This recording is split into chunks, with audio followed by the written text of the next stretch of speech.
DKP super sport में आपका फिर से एक बार स्वागत है। मेरा नाम है दीपक कुमार पाठक। दोस्तों, आज हम बात करेंगे स्टेनोग्राफर यानी कि आंसू लिपिक यानी कि व्यक्तिक सहायक। दोस्तों, जैसा कि आप जानते हैं कि 2023 में अभी अभी कल इसकी वैकेंसी आई है, तो इसके बारे में पूरी डिटेल में बात करेंगे। तो चलिए नोटिफिकेशन के माध्यम से आपको इसके बारे में पूरे डिटेल में बात करते हैं। दोस्तों, मैं आपको बताना चाहूँगा कि मेरे कार्यालय में ये जो फ़ोटो आपको दिख रहा है, ये मेरा फ्रेंड है, ये मित्र हैं और ये आंसू हैं। तो इसलिए मुझे आंसू के जॉब प्रोफाइल के बारे में पूरी एक-एक जानकारी पता है, तो इसलिए पूरी डिटेल में आपको बहुत आसानी से मैं समझा पाऊँगा। तो चलिए नोटिफ़िकेशन के माध्यम से आपको आंसू के बारे में आपको समझाते हैं और नोटिफ़िकेशन को पहले आप पढ़ते हैं। वीडियो स्टार्ट करने के पहले मैं आपको दोस्तों बता देता हूँ कि अगर आप जूनियर असिस्टेंट की तैयारी कर रहे हैं, जूनियर असिस्टेंट 2023 की जो 3631 पद है, अगर आपको किसी भी प्रकार की सहायता या कोई सब्सक्रिप्शन आप अगर हमारे चैनल का लेना चाहते हैं, कई बच्चों ने लिया भी है और जिन बच्चों का अच्छा नंबर है जो पेड 2022 में, तो उन्होंने सब्सक्रिप्शन लिया है। आप मात्र 149 रुपये के सब्सक्रिप्शन से 2 साल तक का सब्सक्रिप्शन ले सकते हैं, जब तक आपकी परीक्षा रिटन एग्ज़ाम जब तक आप ज्वाइनिंग तक न कर लें, तब तक आपका सहयोग किया जाएगा। लिखित परीक्षा, टाइपिंग विभाग, पूरा डिटेल जो आप देख रहे हैं सभी प्रकार का सहायता आपको किया जाएगा। आपको बस करना ये है कि 149 रुपये का इस क्यूआर कोड पे आपको पेमेंट करना है और अपना नाम, पता, अपना नाम, गृह जनपद लिख के और बैच नंबर 2023 लिख दीजिएगा, जूनियर असिस्टेंट 2023 लिख के आपको 8957530424 नंबर पे व्हाट्सएप कर देना है और पेमेंट का स्क्रीनशॉट आपको भेज देना है। दोस्तों, ये आंसू यानी कि स्टेनोग्राफर की वैकेंसी जो है 2/9/2023 को ये प्रकाशित हुई है। ऑनलाइन आवेदन 17 अक्टूबर से ऑनलाइन आवेदन स्टार्ट हो जाएगा और ऑनलाइन आवेदन शुल्क या सबमिट करने की अंतिम तिथि 6 नवंबर 2023 को रहेगी और संशोधन 15/11/2023 तक रहेगा। दोस्तों, कुल वैकेंसी आप जैसे देख सकते हैं, कुल 277 पद निकला हुआ है। तो एक अच्छा मतलब गुड वैकेंसी मानी जाएगी।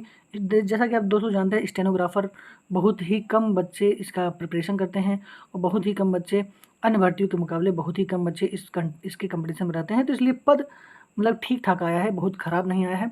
गुड बेटर बेस्ट में गुड पद आया हुआ है, बहुत भर भर के पद तो नहीं आया हुआ है, लेकिन अच्छा पद आया हुआ है, 277 पद आया हुआ है। अगर आप स्टेनोग्राफर बनना चाहते हैं तो ये वैकेंसी ये सुनहरा मौका आपके लिए है, क्योंकि ये बहुत अच्छी नौकरी है और ऑफिशियल जॉब ही है फुल।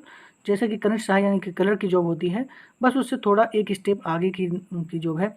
क्लर्क आपके जूनियर असिस्टेंट आपका 2000 ग्रेड पे है, तो ये आपका 2800 ग्रेड पे आंसू 2800 ग्रेड पे की जॉब है। तो दोस्तों, पूरा नोटिफिकेशन के बारे में आपको मेन चीज़ पे प्रकाश डालेंगे। दोस्तों, जैसा कि आप ये जानते हैं कि पेट 2022 का जो एक बच्चे एग्ज़ाम दिए हैं, जो पेट 2022 में बैठे हैं, वही इसका फॉर्म भर पाएंगे।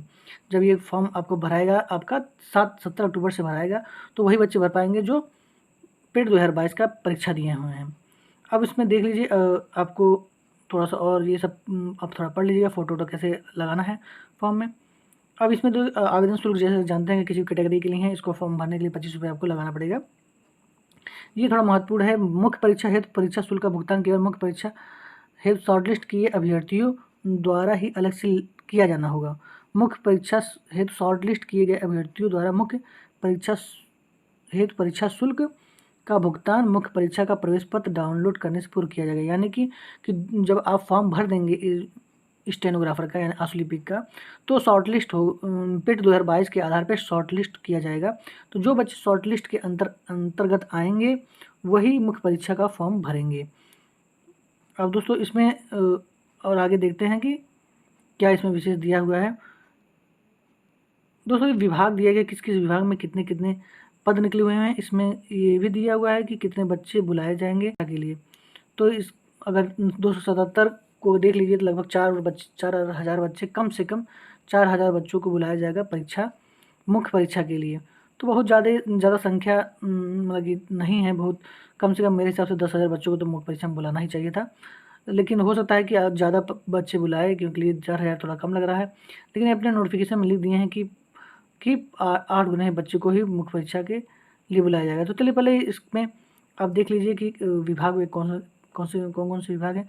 सिंचाई विभाग में आंसू दोस्तों कुल 57 पद सिंचाई विभाग में है, बहुत अच्छा विभाग है, इसके बारे में बहुत पहले मैं वीडियो में बता चुका हूँ। दोस्तों मैं आपको ये बताना चाहूँगा कि स्टेनोग्राफर का जो प्रमोशन होता है वो लाइफ टाइम स्टेनोग्राफर ही रहते हैं, वो व्यक्ति सहायक ही रहते हैं। अधिकारी के पीए के तौर पे यानी पर्सनल असिस्टेंट के तौर पे काम करते रहेंगे, लेकिन समय समय पर उनका वेतन और ग्रेड पे में बढ़ोतरी होती रहेगी, लेकिन वो लाइफ टाइम व्यक्ति सहायक यानी कि अश्वलिपिक ही रहेंगे। अब देखिए दिव्यांगजन सशक्तिकरण विभाग, ये भी विभाग दोस्तों इसमें जितने विभाग हैं बहुत अच्छे विभाग हैं। आप किसी विभाग में भी में आप चले जाइए तो स्टेनोग्राफर एक ऐसा पद होता है, किसी भी कार्यालय में अधिकतम एक से ज़्यादा मैंने कहीं नहीं देखा है स्टेनोग्राफर। एक कार्यालय में एक स्टेनोग्राफर यानी कि अधिकारी का एक ही पीए रखे जाते हैं, तो स्टेनोग्राफर की संख्या इसीलिए कम भी हो जाती है। लेकिन एक कार्यालय में जूनियर असिस्टेंट यानी कि क्लर्क बहुत सारे रखे जाते हैं, लेकिन अश्वलिपिक एक ही रखे जाते हैं, एक ही पद होता है, ज़्यादा पद नहीं होता है किसी भी कार्यालय में। तो इसलिए अश्वलिपिक का थोड़ा सा भौकाल है, क्योंकि बहुत कम होते हैं और बहुत ज़्यादा इनकी डिमांड होती है, बहुत अच्छा रिस्पेक्ट भी होता है, क्योंकि ये अधिकारी से हरदम अधिकारी के साथ रहते हैं और अधिकारी के पर्सनल असिस्टेंट के तौर पे काम करते हैं। अधिकारी की बहुत महत्वपूर्ण फाइलों को डील करते हैं, उनके बारे में अधिकारी को समय समय बताते रहते हैं। तो कहने का मतलब आप जो समझ ही रहे होंगे, नाम से पीए यानी पर्सनल असिस्टेंट रहेंगे अधिकारी के। किसी भी कार्यालय में रहेंगे तो उस कार्यालय के जो मुख्य बॉस होंगे, अधिकारी होंगे, उन्हीं के ये पीए रहते हैं, तो इसलिए इनका थोड़ा सा वैल्यू ज़्यादा होता है और वेतन भी क्लर्क से यानी जूनियर असिस्टेंट से ज़्यादा होता है। 2800 ग्रेड पे की नौकरी है। दोस्तों देखिए कृषि विभाग है, सिंचाई विभाग है, कर्मचारी राज्य बीमा योजना विभाग है, यूपी प्रोजेक्ट कॉर्पोरेशन। तो दोस्तों कोई भी विभाग कोई भी रहे, अश्वलिपिक का काम यही होता है, वो अधिकारी के व्यक्तिगत सहायक होते हैं यानी पर्सनल असिस्टेंट होते हैं, और वो अधिकारी को महत्वपूर्ण जानकारियाँ बीच में देते रहते हैं, महत्वपूर्ण फाइलें डील करते हैं, अधिकारी के समझ लीजिए दाएँ हाथ होते हैं। तो अश्वलिपिक इसलिए बहुत महत्वपूर्ण पद माना जाता है, और इनका काम अधिकतर यही होता है कि वो जो भी कुछ डिक्टेशन देते हैं, कुछ भी बोलते हैं, तो वो शॉर्ट फॉर्म में किसी अपने डायरी में लिख लेते हैं, फिर उसी डायरी में वो शॉर्ट फॉर्म में लिखे रहते हैं, उसी के अनुसार वो उनके दिए गए निर्देशों के अनुसार कार्यवाही करते हैं। तो या किसी भी कहीं भी उनके अधिकारी गए होते हैं, या वो दूसरे अधिकारी से बात करते रहते हैं, या कुछ किसी योजना पर चर्चा होती है, तो वो शॉर्ट फॉर्म में अपने डायरी में लिख लेते हैं, और अधिकारी के पूछने पर वो रिकॉर्ड के तौर पे उन्हें बताते हैं, दिखाते हैं। तो मैं इसलिए बहुत महत्वपूर्ण काम होता है, हर जगह आप टेक्नोलॉजी का यूज़ नहीं कर सकते हैं, इसलिए अश्वलिपिक का काम बहुत ही महत्वपूर्ण है, और इनका क्रेज हरदम ही रहने वाला है। भले ही गूगल असिस्टेंट आ गया है, लेकिन एक ह्यूमन वर्क जो होता है वो अलग ही उसका छाप होता है, अलग ही प्रभाव होता है। इसलिए अश्वलिपिक का कभी भी क्रेज कम नहीं हुआ है, अभी भी आज के दौर में, आज के डिजिटल समय में भी अश्वलिपिक का बहुत ज़्यादा डिमांड है। और देख ही रहे होंगे लगभग इन 10 सालों के बीच में अश्वलिपिक का अलग अलग विभागों से, केंद्र सरकार चाहे राज्य सरकार में, सब में बहुत ज़्यादा वैकेंसी निकल रही है। आखिरता देख लीजिए क्या है, क्वालिफिकेशन है, एलिजिबिलिटी क्या है इसमें। एलिजिबिलिटीज़ में दोस्तों जो जूनियर असिस्टेंट में एलिजिबिलिटी है वही एलिजिबिलिटी यानी वही योग्यता है इसमें भी, बस अंतर ये है कि इसमें देखिए इसमें भी इंटरमीडिएट, मिनिमम योग्यता इंटरमीडिएट है, और हिंदी में शॉर्ट हैंड आपको आना चाहिए, आशुलेखन आना चाहिए, और 80 वर्ड पर मिनट इसकी स्पीड होनी चाहिए, और वो आप 25 वर्ड पर मिनट की स्पीड से न्यूनतम गति हिंदी में आप टाइप करेंगे, और CCC आपके पास हो या उसके समकक्ष कोई कंप्यूटर की आपके पास डिग्री होनी चाहिए। ये 3 आपके पास इसकी क्वालिफिकेशन होती है। जूनियर असिस्टेंट के लिए बस आपके पास शॉर्ट हैंड उसमें नहीं मांगा था, सिर्फ टाइप ही मांगा था, लेकिन इसमें टाइपिंग और शॉर्ट हैंड दोनों आनी चाहिए।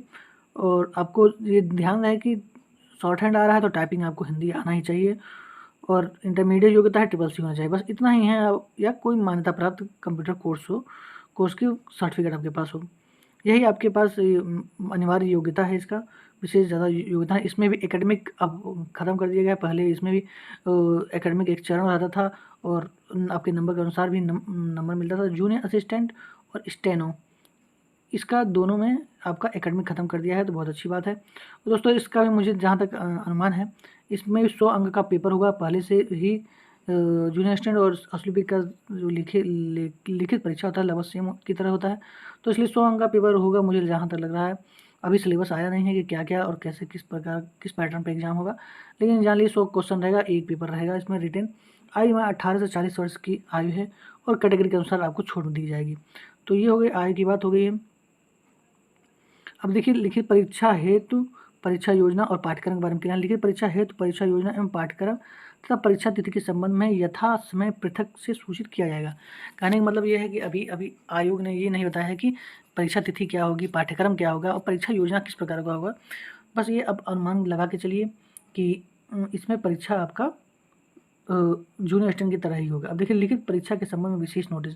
इसमें देखिए प्रश्नगत विज्ञापन के अंतर्गत लिखित परीक्षा हेतु विज्ञापित पदों के सापेक्ष 15 गुना अभ्यर्थी अंतिम कट ऑफ परसेंटाइल 0.2 अंक स्थान तक धारित करने वाले समस्त अभ्यर्थियों को सम्मिलित करते हुए मुख्य परीक्षा हेतु शॉर्टलिस्ट किया जाएगा। दोस्तों थोड़ा मैंने ऊपर थोड़ा गलत बोल दिया था कि 8 गुना बच्चों को बुलाया जाएगा, लेकिन इसमें दिया है 15 गुना बच्चों को बुलाया जाएगा।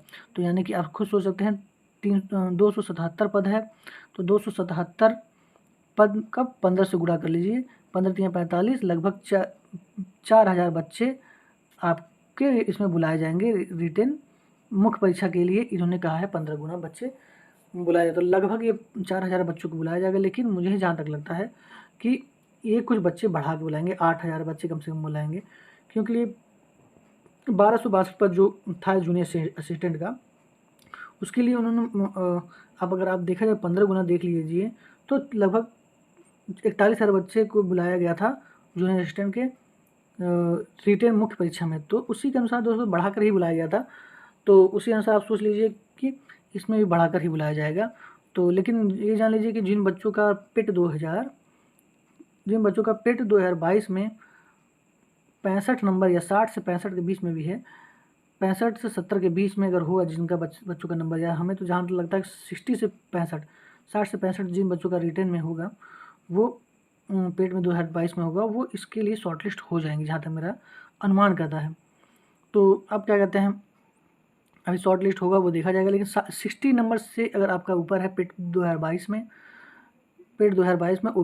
जनरल और ओबीसी में बात कर रहा हूँ, जनरल ओबीसी की बात कर रहा हूँ, अगर 60 प्लस है तो मुझे लगता है कि आप मुख्य परीक्षा के लिए भर दीजिएगा। और भर तो कोई भी सकता है जो पेट एग्जाम 2022 में बैठा है, लेकिन 260 नंबर के आसपास जिनका नंबर है मुझे लगता है कि वो मुख्य परीक्षा के लिए शॉर्ट लिस्ट हो सकते हैं।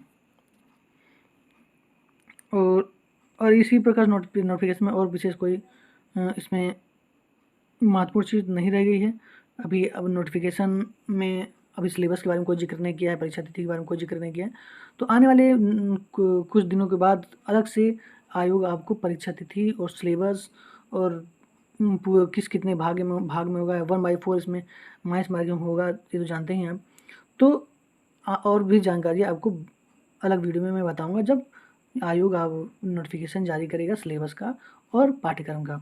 तो आशा करता हूँ कि वीडियो आपको बहुत पसंद आया होगा। दोस्तों मैं आपको बताना चाहूँगा कि जल्द ही मैं आशुलिपिक से संबंधित बहुत सारी जानकारियों का एक वीडियो बनाने वाला हूँ।